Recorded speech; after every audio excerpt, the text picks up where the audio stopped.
कर्नाटक विधानसभा चुनाव में कांग्रेस को जबरदस्त जीत मिली है। इस जीत ने पार्टी के लिए 2024 लोकसभा चुनाव से पहले संजीवनी का काम किया। कर्नाटक जीत ने कांग्रेस में एक नई ऊर्जा भर दी, मगर दूसरी तरफ इस जीत से अब देश भर में विपक्ष को एकजुट करने की मुहिम को झटका लग सकता है। दरअसल बिहार के मुख्यमंत्री नीतीश कुमार पिछले कुछ हफ्तों से लगातार विपक्ष के नेताओं को एकजुट करने की कोशिश में लगे हुए हैं, लेकिन अब शायद ही नीतीश कुमार उसी जोश के साथ विपक्ष को एकजुट करने की मुहिम को आगे बढ़ा पाएंगे जिसकी वो पहले उम्मीद कर रहे थे। जदयू नेता नीतीश कुमार ने पिछले महीने विपक्ष को एकजुट करने की कवायद शुरू की थी और सबसे पहले उन्होंने दिल्ली में कांग्रेस अध्यक्ष मल्लिकार्जुन खड़गे, कांग्रेस नेता राहुल गांधी से मुलाकात की थी। उसके बाद नीतीश ने कई प्रदेशों के मुख्यमंत्रियों से भी मुलाकात की, जिसमें दिल्ली के मुख्यमंत्री अरविंद केजरीवाल, पश्चिम बंगाल की मुख्यमंत्री ममता बनर्जी, ओडिशा के मुख्यमंत्री नवीन पटनायक और झारखंड के मुख्यमंत्री हेमंत सोरेन का नाम शामिल है।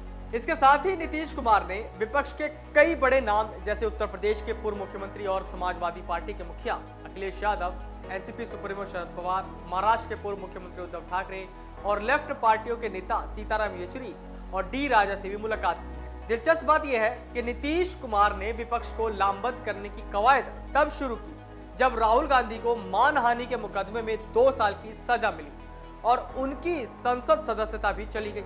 नीतीश के इस कदम से कयास लगाए जाने लगे थे कि राहुल गांधी अगर 2024 का लोकसभा चुनाव नहीं लड़ पाते हैं तो शायद नीतीश कुमार विपक्ष का प्रधानमंत्री पद का चेहरा बन सकते हैं और इस चुनाव में नरेंद्र मोदी को टक्कर दे सकते हैं। इन सबके बीच शनिवार को आए कर्नाटक विधानसभा चुनाव के नतीजों में कांग्रेस पार्टी को जबरदस्त जीत मिली है।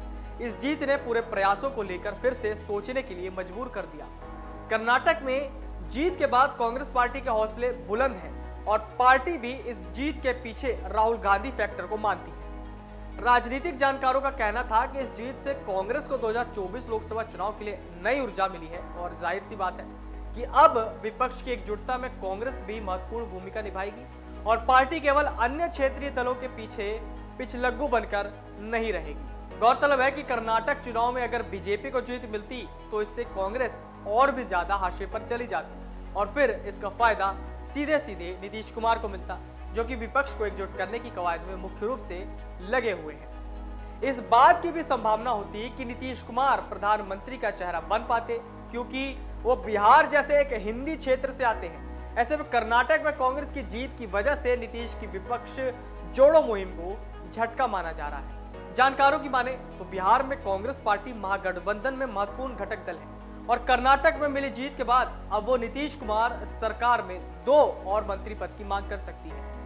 जानकारी के मुताबिक जल्द ही नीतीश कुमार अपने कैबिनेट का विस्तार कर सकते हैं और कर्नाटक का असर सीधे सीधे बिहार में भी देखने को मिल सकता है, जहां पर कांग्रेस अब 2 कैबिनेट मंत्रियों के लिए सरकार पर दबाव बना सकती है। मन से उजाला कर चले, मन से